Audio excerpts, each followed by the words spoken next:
Today on the Relationship Renovation podcast, we are extremely lucky to have Dr. Frank Anderson on, and he is an expert in the field of trauma. He's recently written a book all about his life history. Why you chose this type of person. Because the curiosity opens the door to learning about yourself. What he's learned personally and how he's applied that to helping thousands and thousands of people.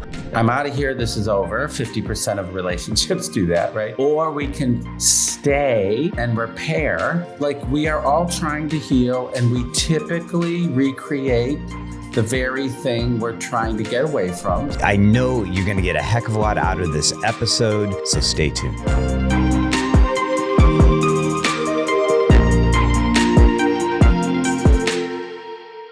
Hello, all, and welcome to the Relationship Renovation podcast. I'm Tarah Kerwin. And my name is EJ Kerwin, and we are extremely excited and feel blessed to today have Dr. Frank Anderson on today. And he is he's a Harvard-educated psychiatrist.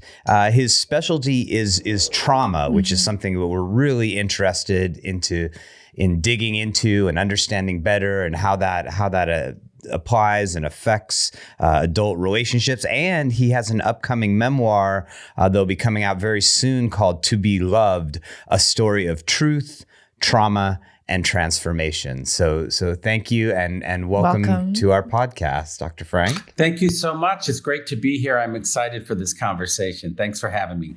I feel like one of the first questions we always love to ask is just like, what got you into the field of psychology, psychiatry, trauma? Yeah, it's an interesting question. Of course, it's not just like, wow, this is a cool field. That's not the reason people go into this, right? Totally personal. The first thing was really a very close family member having a psychotic episode when they were a young teenager. So that totally impacted me. They were sitting across from the kitchen table screaming, "Oh my goodness, there's spiders crawling all over my face. Get them off, get them off." And of course, there were no spiders crawling all over their face. So that was so devastating to see someone in such horrific pain and feeling helpless and not being able to do anything about it. So that was kind of my first awareness of like, I have to help these people, right? I didn't know what that meant. Right. I didn't know how I would do that. And then I was in college. And for those of you who are old enough out there, was watching the movie Ordinary People. Love it. Which, was such a classic with Mary Tyler Moore and Timothy Hutton, Donald Sutherland. And it was a movie about trauma, this teenage boy who went through a trauma. And then Judd Hirsch's character, who was this psychiatrist who was there for him in a way that touched me so deeply. So at the time, I remember watching that movie saying, I want to be Judd Hirsch someday. Wow. But what I didn't know is that I was actually the Timothy Hutton character underneath it all. Wow. You know what I mean? That I had a lot of trauma that was suppressed, that I didn't have awareness of. And we'll talk a little bit more about why that is.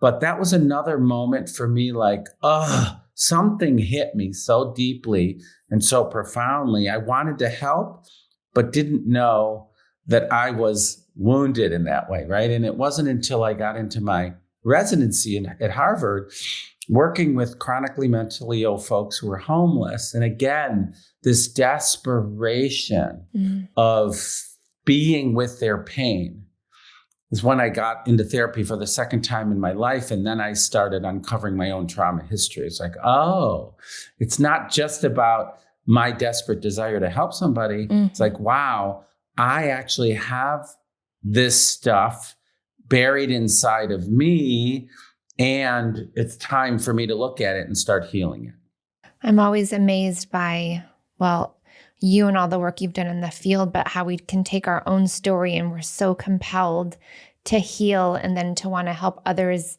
heal. And just like that, I'm compelled to do this, and that it unwrapped and unfolded for you in that way feels beautiful, because now you have this impact on the world. Right. Well, and what's interesting for me is many of us who are in the field are truly wounded healers. Yeah. Like, you don't really go into this profession because it's fun and interesting, because it's not fun. It's painful, right? But I do feel, and that's partly why this memoir was so important for me, is I know trauma from the inside out, right? It's not only that I've studied it and I've been working with people with trauma histories really since 1992. It's more that I've lived it, right? And I know it inside and out. And so it's why I wrote the memoir, is like, look, I don't like the us and them. I'm the expert, you're the patient kind of thing. I don't like that. That perpetuates trauma because it's a power differential. Absolutely. Right? We feel the same way. I like, wait a minute, I'm an expert, yes, and I actually have the same history. So let's relate to each other. I love that. I mean, so for our audience, I mean, I think trauma is such a, it's such a big word, right? And it's impactful. And, over the years, Tarah and I have worked with so many individuals that, they sort of want to weigh their trauma or compare it to other people. So help us understand from your perspective, like, what is trauma? I love that question now. I love the fact that people are asking that question because trauma is a polarizing word in culture and society.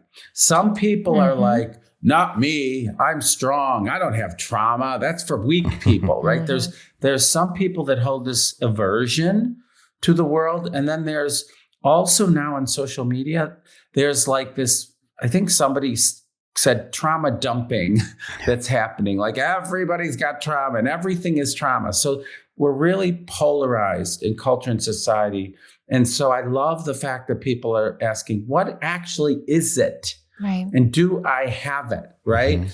The way I think about it is, and my personal view is that we all have gone through some overwhelming life experience at least once in our life. I don't think anybody is free of trauma in some way, So, and there's a range of that.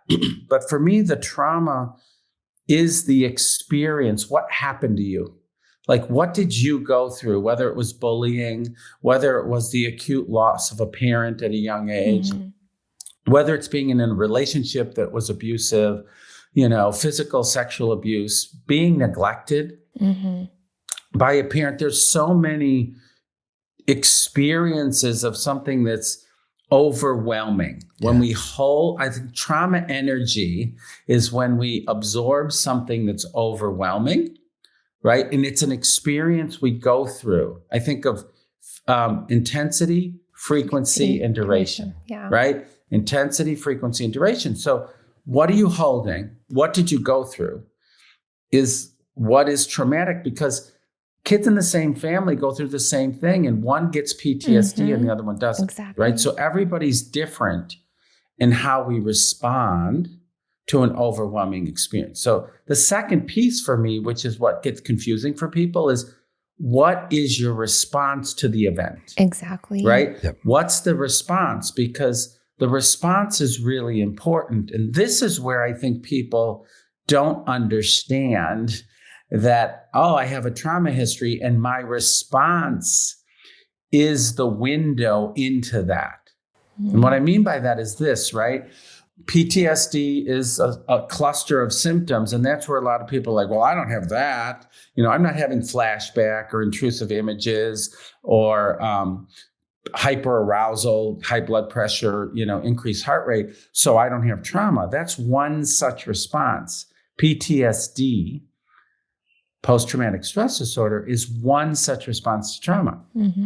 But people don't realize over-drinking, overeating, sure, anxiety, depression, yelling at your kids, shutting down are all trauma responses. Yeah. Right? People don't, those are what in IFS, internal family systems, we call protective responses. And this is the thing I really want people to start learning about. Like, what is trauma? Trauma is the event the experience or the ongoing experience of being yelled at by your parents over and over again.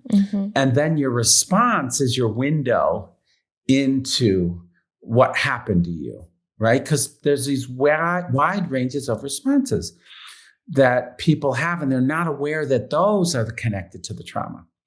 I love, in doing our research for having you on, I'm paraphrasing you a little bit, and I think it goes directly to what you're talking about. You said, we're all sensitive people. Trauma survivors' sensitivity is overdeveloped. Could you tell us a little bit about that? Yeah, absolutely. So, as kids are so sensitive, like by nature, they all are. We learn because of the world to be not sensitive. We learn to shut that off, right? Boys are told, be tough and strong. Girls are like, don't be emotional. Like we get all these messages in culture and society, right? To not be sensitive, to not feel.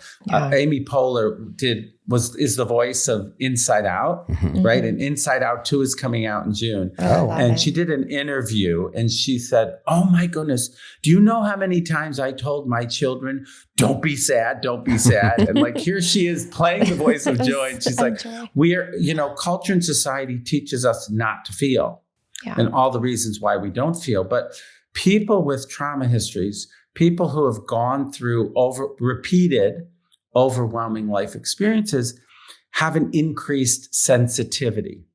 And they have an increased sensitivity as a survival mechanism. It's like, I need to stay vigilant. Hypervigilant, I need to stay sensitive because I have to scan and be aware of where danger is.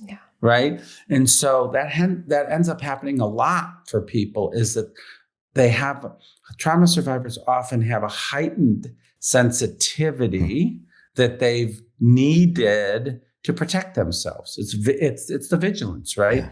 And so people are always, don't be so emotional. It's like, but this is the way I survive. And then you're just trying to ask, like the trauma survivor, trying to block that off to be what this other person in a relationship might need you to be. And then you got the shame. And I'm just, oh my gosh, we could have like a 10-hour podcast, Dr. Frank. I'm just saying.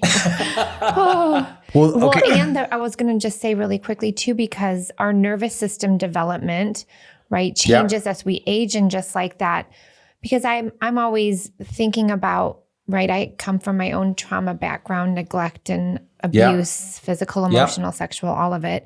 And there was nobody in my environment that knew how to regulate at all. So like I would just get either all or nothing, either like get very overwhelmed or nothing, because my nervous system did not know how to process anything that felt uncomfortable. And so when you grow up and you're an adult, it's like providing that psychoeducation piece that like your central nervous system is kind of stuck. It never got to mature or develop in a way that if we had healthy, right, models regulating and saying, oh my gosh, I hear that you're sad. Let's be with this. Never, right? Well, let me say this. Your nervous system did know how to respond. It responded in the way it knew how. The survival piece. It was a survival, whether it was overwhelm or shutdown. Those are ways of responding, right? But those are children's who are left alone without love and support's ways of responding, right? So you did what you knew and what you needed to do to survive, right? I think, and we want to appreciate those responses. Right. What you're saying is like, I didn't have healthy models to help me regulate my nervous system in a way that is healthier. You're saying I was alone, I was overwhelmed, and my body did the best it could with the circumstance at hand. Right. And we want to appreciate those younger parts of us that did the best they could, right? Absolutely. Yes, it would have been better if you had a regulated parent to say, let me help you. Like kids don't know it naturally, right? They need help and support by a regulated parent. And when you don't get that, you figure it out on your own. Yeah. Well, now and through like all of the work I've done and continue to do, I just remind myself, because there'll still be triggers always, but I'm like, I'm an adult now. I have a choice. Yes. I'm safe, and then we get to hopefully model that for other. I mean, we have a ton of couples that we see, and you'll see they'll start to become this block, and it's usually trauma related. And a lot of people are scared to go there. They don't know how to go there. Right. And we won't complete couples work until we try to get into that trauma if they're ready for that. But it can be a huge block for true, I guess I'll say, vulnerability, or just feeling really raw with yourself and with your other person. Well, and that piece that you said, Tarah, around I'm an adult now versus I'm an adult now and I could be with my child then. Like, that's such an important differentiation that many people don't hold, right? Because they get flooded and taken over by their activation. Their past takes over. And so they lose perspective. Oh, I'm an adult now, I'm safe, and I could be with the overwhelm of my past versus I am reliving my history again. And that's an important distinction. It is. It's that compassion piece instead of shame piece. Like, there's something wrong with me, I'm broken, versus, hey, I survived and look what I've done with everything that happened to me, right? I'm sure you can relate with your story, and that's why I cannot wait to read the memoir that's coming out. But yeah. I mean, and I'm just thinking of it through the context of relationship as well, and that early adaptive way in which we coped with stressful situations. Then oftentimes that sets up in relationship confusion for the partner, because I know in our relationship, a big thing that we've worked on over the years is emotional safety. And I was, even as a therapist, I was so confused when she would tell me, like, you don't feel safe. Like, I'm scared of you. And I would be like, what the hell is going on? And then it would obviously feed into my shit. And then I would be like, what's wrong with me? And it's very confusing. You know what? I love that you are both open and willing to talk about your dynamics, because we all have versions of that. Exactly. Everybody has versions of that. We really do. So it's wonderful that you're open to, sharing yours with others, because we all do seek what we know. Mm-hmm. We seek what's familiar. Mm-hmm. It's largely unconscious. And the reason we're seeking it is that we're actually trying to heal our histories. Mm-hmm. We try to heal our histories by seeking a better version in the present. Like attracts like around wounding. Yeah.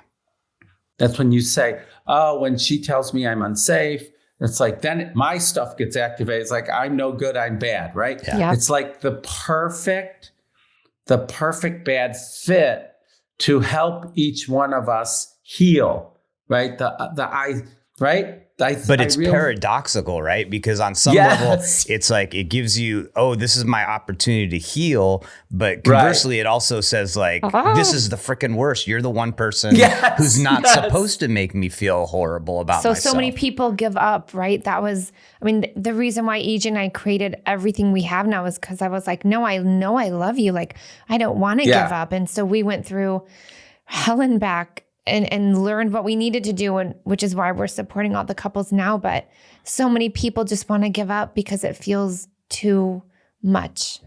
And I'm just really glad that we didn't.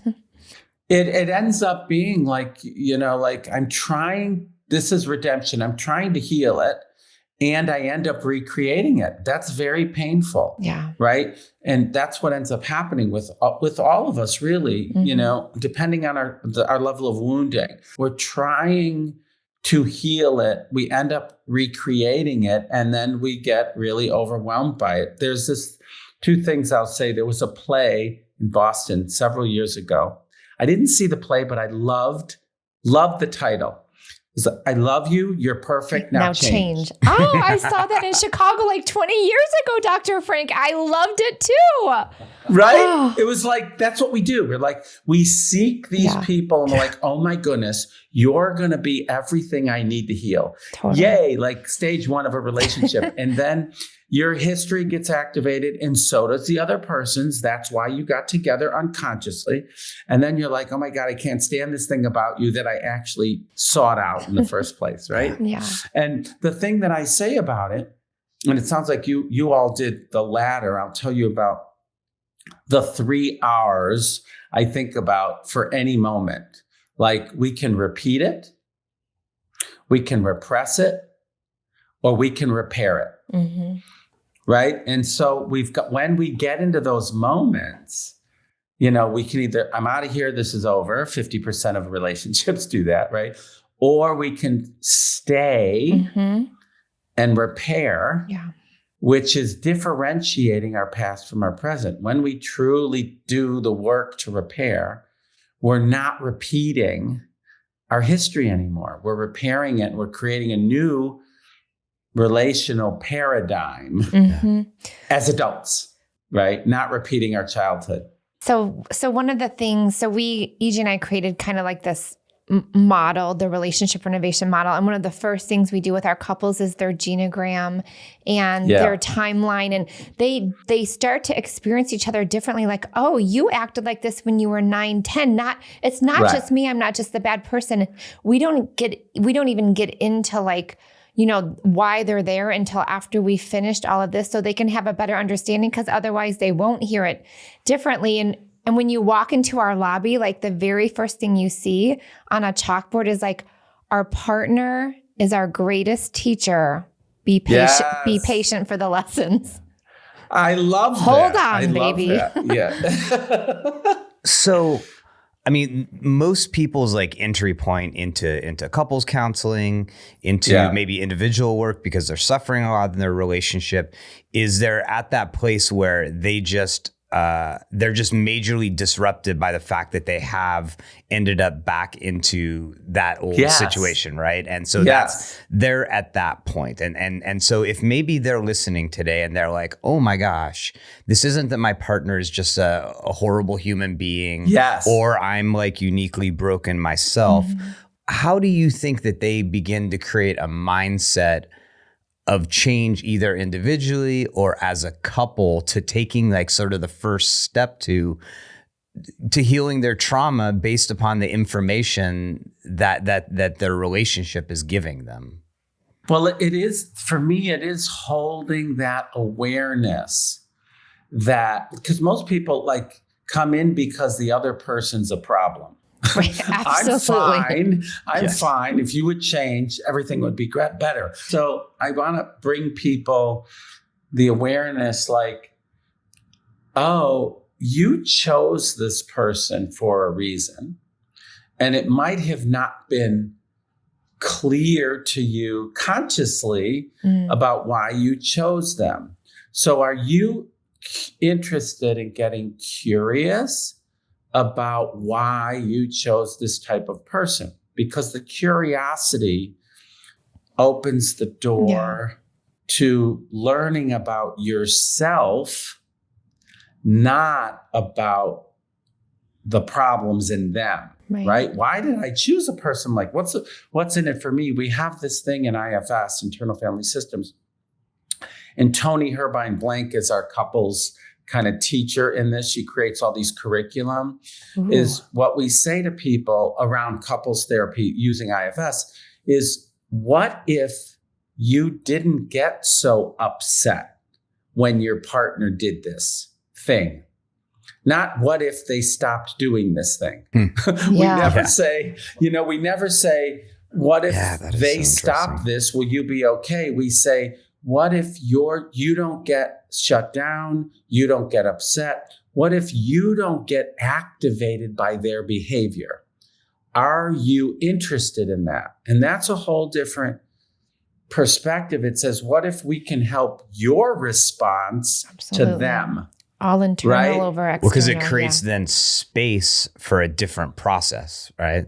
It creates space for a different process. It's like you heal yours, so you're not as affected by theirs. And they heal theirs. And right? and that's the thing, because we also have a lot of this, like, oh, well, maybe one partner looks more resistant or whatever. And I said, listen, what's called the change agent, right? Like, even if one person changes and you react differently, everything else will be different. It can't be the same anymore. So trying to let go of that external control, it's so hard.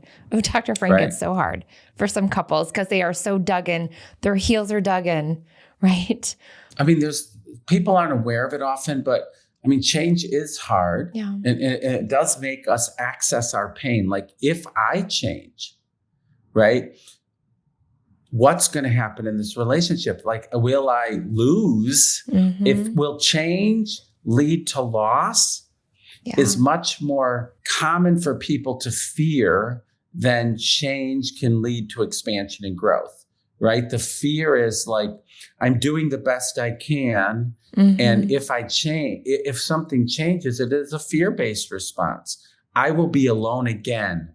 I will be unlovable again, right? I don't want to recreate my childhood, even though people do recreate their childhood wounding in their adult intimate relationships. That's how we grow.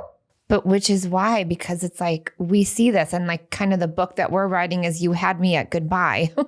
It takes a crisis normally for couples to come in, because that change is like, it didn't get so bad. We're still functioning, even though it's dysfunctional, but that it took a crisis in order for them to come in. Because like you just piggybacking, because that fear of change, that fear of rejection, what if I do lose this?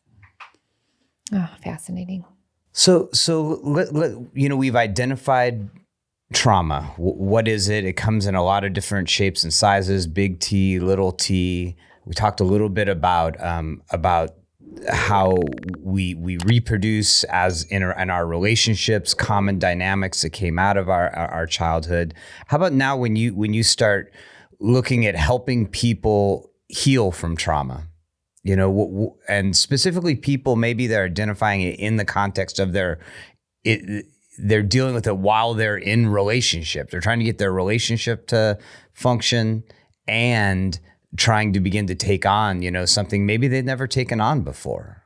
Yes. So the importance around helping people heal is a really important question, because I want people to understand that healing is possible, right? And most people are trying their best attempt at healing, and they're not quite knowing how to do it, right?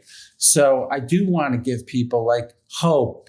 It is like we are all trying to heal, and we typically recreate the very thing we're trying to get away from. So I just like to normalize that. It's like, that's what everybody does. Like, we all do that. The second thing I'll say is, and here is an alternative solution, because in IFS, our parts are trying their best. They are doing what they know how best to heal. And what I often say is, are you interested in another solution here? Are you interested in doing it differently? Because oftentimes it's like, oh, I didn't think about that. If I did, I wouldn't be here, right? So I'm really trying to offer an alternative. And I have what I call the kind of the 4 T's to trauma healing, right? And it's first is thank your trauma responses. So we talked about before, those responses in you are your best attempt at trying to heal. So thank your trauma responses is the first. Second is trust that you have within you what you need to heal. Because we often disconnect from our wisdom and our intuition in order to survive, right? Yeah. So I want to bring people back to reconnecting to their wisdom and their truth, because they've needed to disconnect to survive. So number 2 is trust that you have what's in you to heal. And then the third step for me is the transformation. This is where the healing occurs. In transform your trauma, there are 3 steps that are rooted in neuroscience. One is witness. So you have to let the part that experienced the trauma be witnessed fully, not just the story. It needs to share the feelings, the thoughts, the beliefs, and the physical sensations with someone. Could be a therapist. It could be internally with the adult to the child. It could be with an intimate partner. So first, the information needs to be fully shared. Next, we need to have a corrective experience. The part that had the trauma needs a corrective experience. If I was unloved, I need to feel loved. Yeah. If I was not seen, I need to feel seen. And that corrective experience can happen in a number of different ways also. And once the experience is shared, once the part gets what it needed and wanted and never got, then release is possible. That's where we can release our trauma, right? Yeah. Those steps need to happen. And this is some of the work of what's called memory reconsolidation, which is rewiring neural networks at the cellular level. And then after the transformation, after we can release the trauma, then I say the 4th T is take back your power, because that's when you can truly take back your power. That's when you can show up in a relationship not being led by your history. Yes. And that's where people, after transforming your trauma, that's when you can choose to forgive, choose to repair betrayal or not, right? Yeah. Then forgiveness happens after healing. Repair, relational repair with the person who harmed you happens after you release your trauma. And many people miss that. And I learned that through writing my memoir, honestly, with my father, is that I needed to heal a lot of what I was carrying first before I could deal with the relational repair with him. Yeah, I heard you talk about that before as far as people rush forgiveness. Oh, yes. You know, and I mean, I see that in a few different ways. One, I definitely see that in the cases of infidelity where the partner wants to be forgiven way before, you know, which totally makes sense in that transformation process that you're talking about witnessing the pain, how people want to hear the story over and over and over, you know, but I just also, as you were telling that, you know, which I mean, I think you really conceptualized that amazingly. That middle part, that transformation, that's a tough road. It's a tough road, but it is the way to release it. Like, you know, so many people and so many models of therapy don't have a release component to them. It's like, oh, you manage it, you learn how to live with it. I'm like, no, this trauma energy is not your energy. Yeah, exactly. Yeah. They want to skip right to the take back power. Yeah. They want to go right to take back power. Culture and society pushes it. Some religious organizations and institutions push it. Absolutely. Move on and forgive, move on and forgive. You know, so people, it's a bypass. Absolutely. There's so many people that bypass the healing work because it's hard and it can be painful and it takes time. And so, yeah, you want to take a pill or there's a lot of ways people want to bypass. Totally instant gratification. Yeah. Yeah. Well, I feel like I mean, you know, like with you writing this memoir and putting yourself out there, with EJ and I going through what we've gone through, putting ourselves out there, I think it just helps so many people normalize and have modeling of like what actually is healthy and what's unrealistic. Yes. I mean, when we have our couples that come in for infidelity, they think it's just going to be a light switch. And I'm like, oh no, you might be here for years. I'm sorry. Yes. Yeah, that's right. And they get it finally that they have to, like, cause it's all control. Like we learn how to control the uncomfortable through everything external. And so modeling the patience and like the vulnerability piece and and teaching it all. And like, I love that. I guess the one thing I'm really getting from you is like, people come in with so much shame and you look at everybody's behaviors as survival.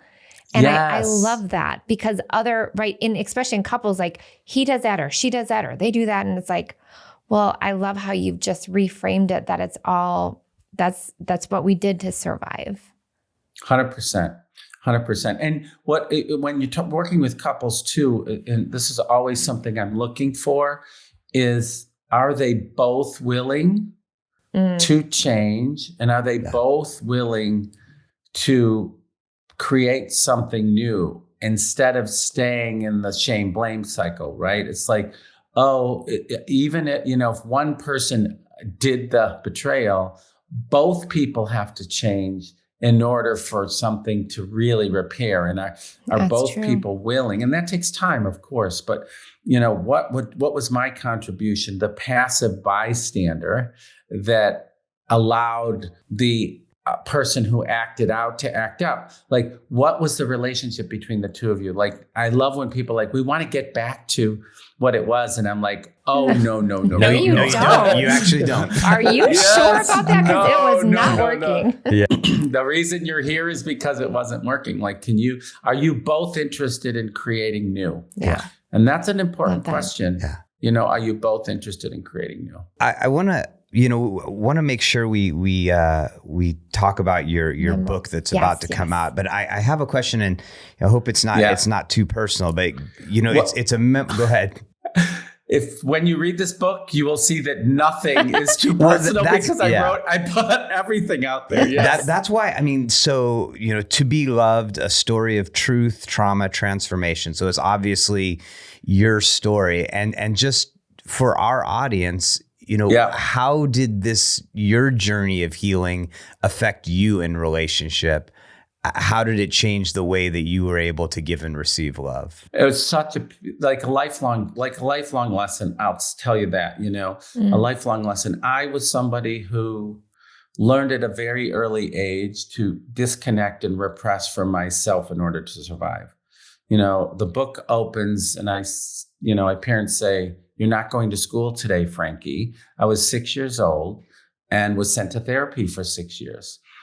To be somebody normal, to act like normal boys, right? So I learned from a very early age to suppress who I was in order to get love. Yeah.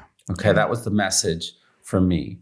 And then as a result of that, I ended up like looking at people externally to learn how to be in the world in order to be loved. And so I ended up, my first attempt at intimacy, I married a woman. I became my father. She became my mother. I was controlling and verbally abusive at times, and she was passive and accommodating.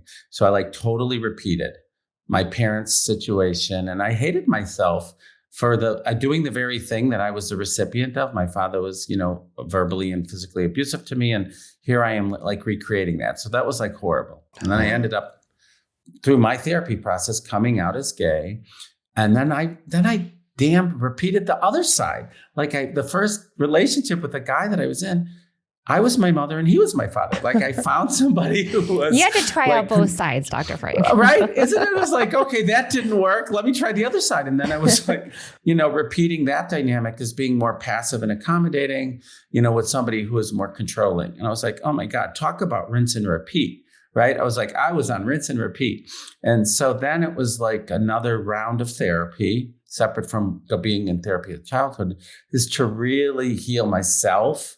So I stopped repeating these patterns. So it's I'm not going to keep seeking because it's clearly not working either side. Right. And that's when it was really, healed enough to not repeat. That's what I'll say. Yeah. Okay. I remember this moment with my current husband. I didn't recognize it anymore. It was this is not familiar. Wow, this is new. This is new, right? And I didn't. It was foreign. It was foreign territory. But in retrospect, I said, "Oh, that was the first time I stopped repeating my history in order to heal it." Yeah. Do you know what I mean? So that was very really. powerful for me. It was like, it was foreign to. I was like, oh, I don't know how to do this. Like, because I healed enough and I didn't need to repeat anymore in order to heal. Well, it has been, I feel just grateful that we've had the opportunity to meet you, Dr. Frank. Thank you. Thank you. Obviously we've had the opportunity to look at some of your work that's more clinically based. Yes. Which is obviously really powerful, and just some of the things you described for us. But in hearing your story and hearing about your upcoming memoir, it's really nice to sort of, see the humanistic side as well. So, thank you. Yeah, thank you for having, and thank you for all the work that you are all doing in the world, because, I do feel like healing takes a village, and there's no way we can do this alone. So, I'm doing what I can on my end and sharing my personal story so people can relate, right? And thank you for doing what you're doing to help people heal and have better lives and more authentic connection to themselves. Absolutely. Oh, that is our mission in life for ourselves and everyone around us. And I'm definitely want to have you back on for another podcast. Beautiful. Around how trauma is stored in the brain, if you're willing to do that. Yeah, absolutely. Absolutely. I spent a lot of time in that world learning the science. I was totally, I love that piece for sure. Well, if you are really connecting with Dr. Frank and you want to learn more about him, please just jump into our show notes, and there'll be links to your website. We'll definitely your book as well. Congratulations on writing a memoir. That must be a tremendous feeling. I never thought I would do that in a million years. So and it was very therapeutic and healing. So I'm grateful to have done it, and hopefully people relate to it in a way that can help their healing journey. I can't wait to read it. It's on pre-order right now. There you go. It is. All right. Well, thank you, Dr. Frank. It's been a pleasure. Yeah, for the human you are and for all of the amazing work that you continue to do in the research and for helping others feel like they're beautiful human beings and that we're all healing in this world to suffer less. We could all use it and we deserve it. As always, take care of yourself, take care of each other. Bye-bye. Bye. Bye.